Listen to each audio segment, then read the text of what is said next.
ನಿಜವಾಗ್ಲೂ ಇದು ಆಗಲೇ ಜಯಭೇರಿಯನ್ನು ಬಾರಿಸಿದೆ ಅಂತ ಹೇಳ್ಬೋದು. ಖಂಡಿತವಾಗಿಯೂ ಇದು ನಿಮ್ಮೆಲ್ಲರ ಮನವನ್ನು ತಲುಪುತ್ತೆ ಅಂತ ಹೇಳೋದ್ರಲ್ಲಿ ಸಂದೇಹನೇ ಇಲ್ಲ.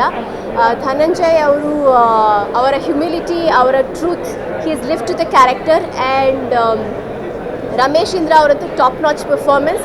ಆ್ಯಂಡ್ ಪರಮ್ ಅವರು ಸೆಂಚುರಿ ಬಾರಿಸಿದ್ದಾರೆ ಅಂತ ಹೇಳ್ಬೋದು. ಪ್ರತಿಯೊಂದು ಪಾತ್ರನೂ ತುಂಬ ಚೆನ್ನಾಗಿ ಮೂಡ್ ಬಂದಿದೆ.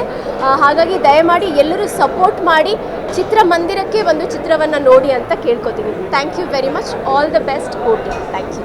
ನಿಜವಾಗ್ಲೂ ಇದು ಆಗಲೇ ಜಯಭೇರಿಯನ್ನು ಬಾರಿಸಿದೆ ಅಂತ ಹೇಳ್ಬೋದು. ಖಂಡಿತವಾಗಿಯೂ ಇದು ನಿಮ್ಮೆಲ್ಲರ ಮನವನ್ನು ತಲುಪುತ್ತೆ ಅಂತ ಹೇಳೋದ್ರಲ್ಲಿ ಸಂದೇಹನೇ ಇಲ್ಲ.